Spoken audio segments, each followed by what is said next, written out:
ओम नमो भगवते वासुदेवाय। नमस्कार दोस्तों, आप सभी का स्वागत है हमारे चैनल में। आज हम सुनेंगे अधिक मास अध्याय 2 की अद्भुत और पुण्यदायी कथा। यह कथा हमें बताती है कि आखिर क्यों अधिक मास को भगवान विष्णु का प्रिय महीना कहा गया है और कैसे इस महीने में किया गया छोटा सा पुण्य भी मनुष्य के जीवन को बदल सकता है। तो आइए श्रद्धा और भक्ति के साथ कथा का आरंभ करते हैं। बहुत समय पहले की बात है। देवता, ऋषि और समस्त प्राणी समय के चक्र के अनुसार अपना जीवन व्यतीत कर रहे थे। वर्ष में 12 महीने होते थे और प्रत्येक महीने का अपना अपना एक देवता था। कोई महीना शिव जी का प्रिय था, कई महीना माँ देवी का प्रिय था, कई महीना सूर्यदेव को समर्पित था। लेकिन समय के गणित में एक ऐसा महीना उत्पन्न हुआ जिसका कोई स्वामी नहीं था। यह महीना अतिरिक्त था, इसीलिए उसे अधिक मास कहा गया। चूंकि किसी देवता ने उसे स्वीकार नहीं किया, इसीलिए वह अत्यंत दुखी रहने लगा। सभी महीने उसका उपहास करने लगे। कोई कहता तुम व्यर्थ हो, कोई कहता तुम्हारा कोई महत्व नहीं है और कोई कहता तुम अशुभ हो। इस कटु वचनों को सुनकर अधिक मास बहुत दुखी हो गया था। वह सोचने लगा, मेरा जन्म ही क्यों हुआ जब कोई मुझे स्वीकार नहीं करता, तो मेरे अस्तित्व का कोई अर्थ नहीं। दुखी होकर अधिक मास देवताओं के पास गया। सबसे पहले वह इंद्रदेव के पास पहुंचा और बोला, हे देवराज, सभी महीने किसी न किसी देवता के अधीन हैं, लेकिन मेरा कोई स्वामी नहीं।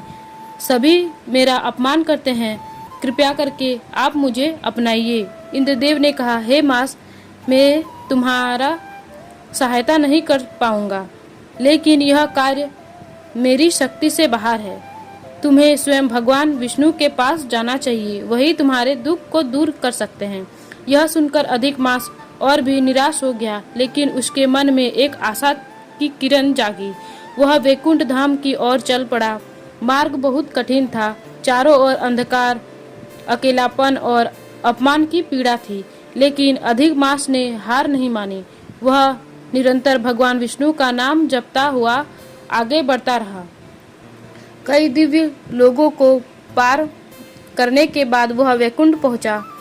वहां का दृश्य अद्भुत था। चारों ओर दिव्य प्रकाश फैला हुआ था। मधुर संगीत गा रहे थे। देवता भगवान की स्तुति कर रहे थे। अधिक मास ने भगवान विष्णु को देखा और उनके चरणों में गिर पड़ा। उसकी आंखों से आंसू बहने लगा। वह बोला, हे प्रभु, मैं अत्यंत दुखी हूँ। संसार में मेरा कोई सम्मान नहीं करता। सभी मुझे त्याग चुके हैं। मेरा कोई स्वामी नहीं है। कृपया करके मुझे शरण दीजिए।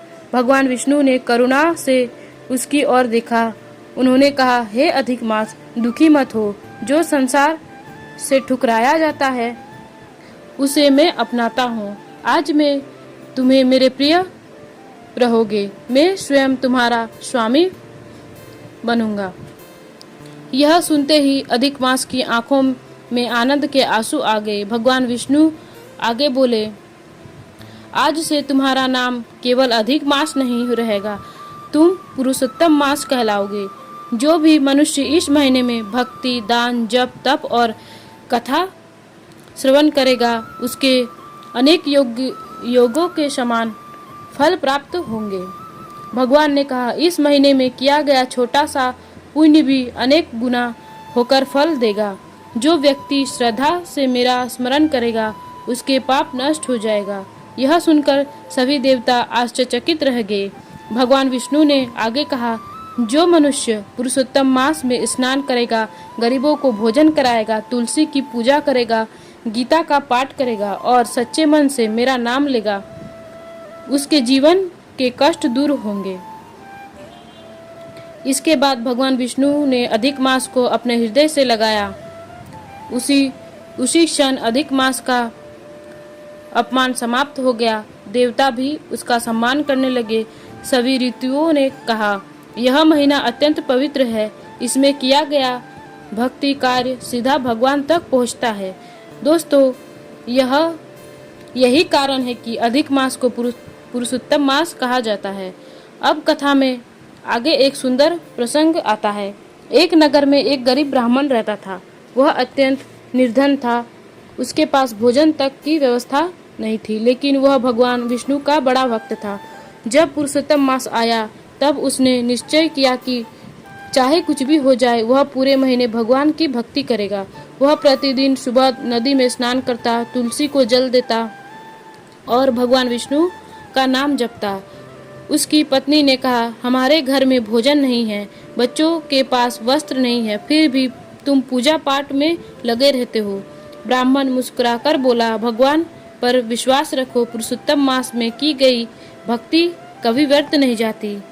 दिन बीतते गए, परिवार ने कठिनाइयों झेलना पड़ा, लेकिन ब्राह्मण ने अपनी भक्ति नहीं छोड़ी। एक दिन भगवान विष्णु एक साधु का रूप धारण करके उसके घर पहुंचे।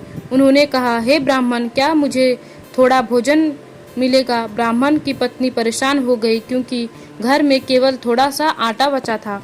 लेकिन ब्राह्मण ने कहा, अतिथि स्वयं नारायण का रूप होता है। उसने प्रेम से साधु को भोजन कराया। साधु प्रसन्न हो गया।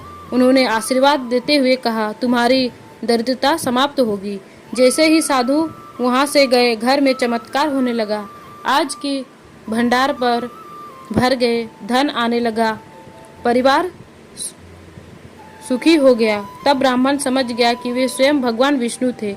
दोस्तों, इस कथा का संदेश बहुत गहरा है। भगवान धन नहीं देखते, वे भक्ति देखते हैं। सच्चे मन से की गई पूजा अवश्य फल देती है। पुरुषोत्तम मास हमें सिखाता है कि जीवन में चाहे कितनी भी कठिनाइयां क्यों न आए, भगवान का साथ कभी नहीं छोड़ना चाहिए। शास्त्रों के अनुसार इस महीने में भगवान विष्णु की पूजा करनी चाहिए, गीता का पाठ करना चाहिए, तुलसी की सेवा करनी चाहिए, गरीबों को दान देना चाहिए, सत्संग और कथा सुननी चाहिए, क्रोध और अहंकार से दूर रहना चाहिए। कहा जाता है कि जो व्यक्ति पुरुषोत्तम मास में दीपदान करता है उसके जीवन का अंधकार दूर होता है। जो व्यक्ति व्रत रखता है उसे मानसिक शांति प्राप्त होती है और जो श्रद्धा से कथा सुनता है उसके परिवार में सुख और समृद्धि आती है। दोस्तों, आज के इस समय में लोग भौतिक सुखों के पीछे भागते हैं, लेकिन मन की शांति केवल भक्ति में है। तो दोस्तों, यह थी अधिक मास अध्याय 2 की पावन कथा। यदि आपको यह कथा पसंद आई हो तो वीडियो को लाइक करें, चैनल को सब्सक्राइब करें और कमेंट में जय श्री हरि अवश्य लिखें। हम फिर मिलेंगे एक नई धार्मिक कथा के साथ। जय श्री विष्णु, जय पुरुषोत्तम मास भगवान की। आपका दिन शुभ हो।